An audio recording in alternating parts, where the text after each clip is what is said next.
Dowry death. Dowry death का आज हमारा टॉपिक है। तो गाइज डाउरी डेथ के जो टॉपिक है इसके अंदर हम आज डिस्कस करेंगे section 304B Indian penal code 1860 का। ये बहुत ही ज़्यादा इम्पॉर्टेंट सेक्शन निकलता है। देखिए जो डाउरी डेथ है ये दो वर्ड यूज़ करता है। इन दो वर्ड को समझ लेंगे डायरेक्ट समझ आ जाएगा, ये कंप्लीट कंटेक्स्ट आपको क्लियर हो जाएगा। देखिए वर्ड यूज़ है डाउरी, दूसरा है डेथ। सबसे पहला वर्ड यूज़ करेंगे हम डाउरी को। डाउरी वर्ड है, इसको समझेंगे। डाउरी है, डाउरी क्या है? डाउरी का मतलब कि जब कोई चीज़ या वो पैसा है या वो कोई सामान है, कोई शादी में किसी को दिया जाए तो वो एक डाउरी है। तो जो डाउरी है ये सोशल एक इशू बन गया था, बहुत बड़ा सोशल इशू। इसलिए इतना बड़ा बन गया क्योंकि पब्लिक जो थी वो लड़कों को ज़्यादा प्रेफरेंस देने लगे बिसाइड्स ऑफ द गर्ल्स, क्योंकि उन्हें ये लगता था कि जब शादी होगी तो इसके दाज दहेज के लिए हमें बहुत ज़्यादा सामान देना पड़ेगा। तो उस चीज़ के लिए लोग क्या करने लगे, लड़कियां पैदा नहीं करते थे, उन्हें मार देते थे या कहीं पैदा होने के बाद फेंक देते थे या अबॉर्शन करवा देते थे, और भी बहुत कुछ होता था। तो उस चीज़ को प्रोटेक्ट करने के लिए हमारे पास एक आता है डाउरी प्रोहिबिशन एक्ट। ये इसीलिए लाया गया क्योंकि गवर्नमेंट ने देखा कि ये तो कंटेक्स्ट बहुत ज़्यादा इशू में आ गया और जो गैप था बॉयज़ एंड गर्ल्स का वो बहुत ज़्यादा डिफ्रेंशिएशन में हो गया। तो इसीलिए हमारा लाया गया डाउरी प्रोहिबिशन एक्ट 1961 का। जो 1961 का डाउरी प्रोहिबिशन एक्ट है इसके अंदर क्लियरली लिखा है कि डाउरी क्या है। आप चाहें तो लिख सकते हैं। वो बोलते हैं कि dowry is any valuable property और सिक्योरिटी गिवन और agreed to be given either directly or indirectly by one party to another in any way at or before or even after the marriage in connection with it, it is a dowry। तो इन्होंने clearly ये लिख दिया कि dowry का मतलब क्या है, कि जो डाउरी वर्ड है वो ये क्लियर करता है कि डाउरी या तो कुछ भी किसी भी वे में दी जाएगी, चाहे वो शादी से पहले हो, शादी के टाइम पर हो या शादी के बाद हो, डायरेक्टली या इनडायरेक्टली, ये इन्होंने क्लियरली लिख दिया, तो वो एक डाउरी होगी। तो यहाँ पर एक डिफ्रेंशिएशन ये आता है, लोग एक लूप अगर निकालना हो इसमें से तो क्या निकलता है कि इसमें डिमांड वर्ड का यूज़ नहीं है। तो उसके ऊपर हमारा एक केस है, वो है Pawan Kumar versus state of Haryana का 1998 का सुप्रीम कोर्ट का केस है। तो सुप्रीम कोर्ट ने उसमें क्लैरिफाई किया कि आपने जो ये वर्ड बोला है कि डिमांड नहीं है इसके अंदर, तो अगर डिमांड कर ली तो वो इसके अंदर कवर नहीं होगा। तो सुप्रीम कोर्ट वहाँ पर क्लैरिफाई करता है कि आप इसे सेक्शन 3 और 4 जो है डाउरी एक्ट का, उसके कंटेक्स्ट में इसके पढ़ेंगे। आपको उसी के साथ इसे पढ़ना है और उसमें से निकलकर वो क्लियर करता है कि आपका जो डाउरी की डिमांड है वो इसके अंदर क्लियर होती है। तो इसी के ऊपर ही जो डाउरी का वर्ड है डिमांड, उसके ऊपर भी मेरे पास एक केस है state of Himachal Pradesh versus निक्कू राम का 1995 का। इसके अंदर सुप्रीम कोर्ट वर्ड यूज़ करता है डाउरी डाउरी डाउरी। 3 बार सुप्रीम कोर्ट ने वर्ड यूज़ किया। तो उसके अंदर तीनों का मतलब बताया सुप्रीम कोर्ट ने। सबसे पहले बोलती है कि डाउरी जो है वो डिमांड की जा सकती है मैरिज से पहले, डाउरी डिमांड की जा सकती है शादी के टाइम पे, और डाउरी जो है डिमांड की जा सकती है शादी के बाद। तो ये तो हुआ डाउरी का। अब इसके अंदर एक क्वेश्चन आता है कि जो गिफ्ट्स वगैरह होते हैं या तो वो किसी फेस्टिवल पर दिए गए या वो चाइल्ड की बर्थ पर दिए गए, तो क्या वो भी डाउरी के अंदर आएंगे? उसके लिए भी मेरे पास एक केस है Satvir Singh versus state of Punjab 2001 supreme court ने इसके अंदर क्लैरिफाई किया कि जो गिफ्ट्स वगैरह हैं जो कि फेस्टिवल्स पर दिए गए या चाइल्ड की बर्थ पर दिए गए, तो वो डाउरी के अंदर कंसिडर नहीं होगा। ये सुप्रीम कोर्ट ने बहुत ही क्लैरिफाई यहाँ पर कर दिया। नेक्स्ट पॉइंट जो आता है हमारा, नेक्स्ट वर्ड, वो क्या है? डेथ। डाउरी तो हमने समझ लिया, डेथ का मतलब क्या हुआ? डेथ के लिए एक बार हम बेरट की रीडिंग लेंगे सबसे पहले। Where the death of a women is caused by any burns और बॉडीली इंजरी और occurs otherwise than under normal circumstances within 7 years of her marriage and it is shown that soon before her death। तो इसके बाद की जो lining है वो आप पढ़ेंगे तो वो एक जनरल एक क्लैरिफिकेशन है वो मैं लास्ट में पढ़ूंगा।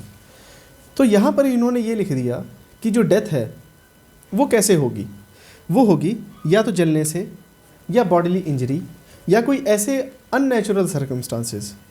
तो डेथ का यहाँ पर क्लियरली ये मेंशन हो गया, इससे इस लाइन से ये क्लियर होता है कि जो डेथ है वो एक अननेचुरल डेथ होनी चाहिए, नेचुरल डेथ वो नहीं होगी। उसके बाद अगला वर्ड आता है 7 साल का। जो 7 ईयर्स है ये बहुत इंपॉर्टेंट है। 7 ईयर्स क्यों यूज़ किया, इसको समझें। 7 ईयर्स के लिए इसीलिए यूज़ किया क्योंकि सुप्रीम कोर्ट इसको क्लैरिफाई करती है केस में, वो है state of Punjab versus Iqbal Singh का 1991 सुप्रीम कोर्ट। इसमें सुप्रीम कोर्ट ये क्लैरिफाई करती है कि जो 7 साल का टाइम पीरियड है वो मेयर एक इनफ टाइम पीरियड है कि एक शादी को ट्रैक पर लाने के लिए। सुप्रीम कोर्ट ये कहती है कि अगर एक शादी 7 साल एक नॉर्मली चल रही है तो उसका मतलब ये है कि वो हस्बैंड एंड वाइफ खुश हैं। ये सुप्रीम कोर्ट क्लैरिफाई करती है। फिर उसके बाद एक अगला वर्ड, इसी के अंदर एक क्वेश्चन आता है, वो ये है कि 7 साल का जो कंटेक्स्ट है क्या वो एक हार्ड एंड फास्ट रूल है, मतलब कि जो 7 साल का टाइम पीरियड है क्या वो फिक्स्ड है। अगर 7 साल के टाइम पीरियड के अंदर कोई इंक्रीज़ हो गया तो क्या वो इसके अंदर आएगा। उसको भी एक सुप्रीम कोर्ट केस है, उसने क्लैरिफाई किया, नव Satyanandam versus PP Andhra 2004 supreme court. इसके अंदर सुप्रीम कोर्ट ये क्लैरिफाई करता है कि देखिए ये जो सेक्शन है ये बेसिकली डील करता है क्रुएलिटी से। जो वुमेन के ऊपर क्रुएलिटी हो रही है उस क्रुएलिटी से होकर उसकी डेथ हुई, तो 7 साल के अंदर डाउरी की डिमांड को लेकर यहाँ पर डेथ हुई, तो ये कोई हार्ड एंड फास्ट रूल नहीं है कि 7 साल के बाद अगर डेथ हुई तो वो इसके अंदर नहीं आएगा, क्योंकि इसका जो लेजिस्लेचर है वो हमें समझना बहुत ज़रूरी है। तो इसका लेजिस्लेचर ये बोलता है कि हमें वुमेन को प्रोटेक्ट करना है, तो वुमेन को प्रोटेक्ट करने के लिए हम कोई भी 7 साल की बाउंडेशन यहाँ पर नहीं लगा सकते हैं। वहाँ पर अगर वो थोड़ा टाइम इंक्रीज़ हो गया, मान लीजिए कुछ दिन इंक्रीज़ हो गए, 4-5 दिन इंक्रीज़ हो गए या कुछ वीक्स इंक्रीज़ हो गए, मान लीजिए 7 साल होने के 2 महीने बाद उस लड़की की डेथ हो गई अननेचुरली, तो वो भी उसके अंदर आएगा। तो सुप्रीम कोर्ट ने यहाँ पर ये क्लैरिफाई कर दिया। अब अगली बात जो हमारी आती है वो वर्ड आता है सून बिफोर हर डेथ। ये वर्ड समझ लेंगे और यहाँ से हमारा ये कंप्लीट टॉपिक क्लियर हो जाएगा।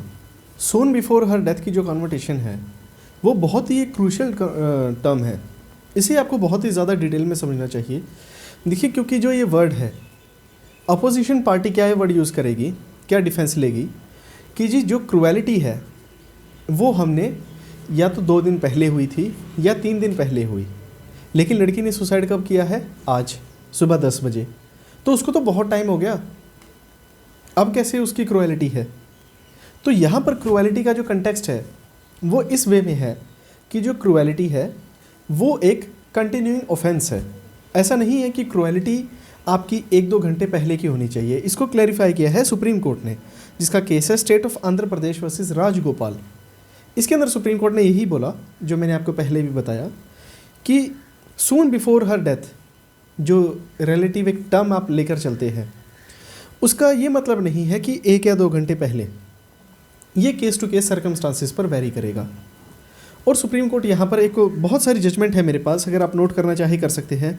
सतवीर वसी स्टेट ऑफ पंजाब 2001 का सुप्रीम कोर्ट का, T Arun Jyoti versus state 2006 supreme court, जाशो versus state of Himachal Pradesh Madhya Pradesh 2004 supreme court. इन जितनी भी जजमेंट मैंने आपको बताई इन सभी के अंदर सुप्रीम कोर्ट ने ये बताया कि जो क्रुएलिटी है वो कुछ ना कुछ मेजर्स से नापी जाएगी और वो देखा जाएगा कि जो क्रुएलिटी है वो सून बिफोर हर डेथ कितनी हुई।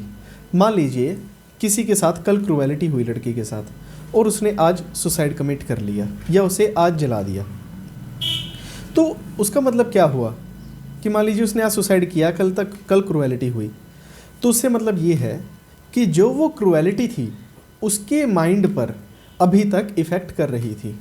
इस बात को आपको समझ कर चलना है कि मान लीजिए अगर 5 साल से अगर वो क्रुएलिटी चलती आ रही है तो वो 5 साल की जो लिमिटेशन है वो भी वो कंटिन्यूइंग चल रही है। इससे एक नया क्वेश्चन अराइज हुआ, वो क्या, लिमिटेशन का। लिमिटेशन से मतलब कि जो केस डालना की लिमिटेशन है क्रुएलिटी की वो कब स्टार्ट होगी, जैसे कि 2 साल है उसकी लिमिटेशन, तो लिमिटेशन से यहाँ पर ये क्लैरिफाई कर दिया सुप्रीम कोर्ट ने कि जो वो क्रुएलिटी है जब तक उसके ऊपर कंटिन्यूइंग है तब तक वो क्रुएलिटी कंसिडर होगी। मान लीजिए कि 5 साल पहले क्रुएलिटी हुई, फिर 1 साल पहले हो गई, 6 महीने पहले हो गई, तो जो उसकी लिमिटेशन है, जो लेटेस्ट क्रुएलिटी है, वहाँ से वो लिमिटेशन उसकी स्टार्ट हो जाएगी। तो आई होप कि गाइज आपको यहाँ से ये सेक्शन 304B जो है ये आपको कम्प्लीटली समझ आ गया होगा। अब इसकी बेरेट की रीडिंग को कंप्लीट करते हैं और इसे एंड करेंगे। ये बोलते हैं शी वॉज, शुरू से पढ़ते हैं इसको, दोबारा समझ आ जाएगा।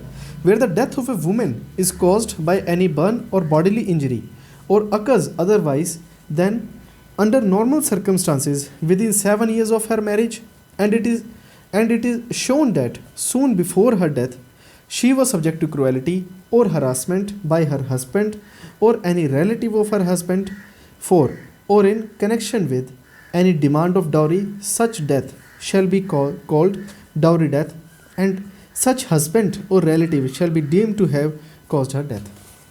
ये यहाँ पर कम्प्लीटली सेक्शन यही बोलता है जो कि हमने आपको अभी तक कंप्लीट ये एंटायर वीडियो में समझा है कि जो क्रुएलिटी होगी, हरासमेंट होगी और उससे अगर किसी वुमेन की डेथ होती है जो कि एक अननेचुरल डेथ होगी, 7 साल की मैरिज के अंदर होगी, बिसाइड्स ऑफ द डेथ की भी 7 साल जो है वो एक पत्थर की लकीर नहीं है, 7 साल से ज़्यादा भी हो सकते हैं, लेकिन सुप्रीम कोर्ट की जजमेंट है उसके ऊपर, वो भी एक इंक्रीज़ हो सकती है।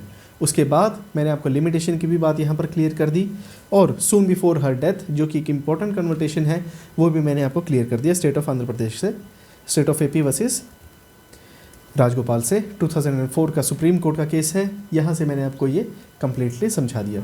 तो आई होप कि आपको ये जो डाउरी डेथ की कम्प्लीटली सेक्शन है 304B आपको यहाँ से कम्प्लीटली समझ आ गया होगा। समझ आ गया है तो इस वीडियो को लाइक ज़रूर कीजिएगा, नए हैं तो चैनल को सब्सक्राइब ज़रूर कर लीजिएगा और अपनी फैमिली और फ्रेंड के साथ शेयर ज़रूर कीजिएगा। Thank you so much, bye bye, take care.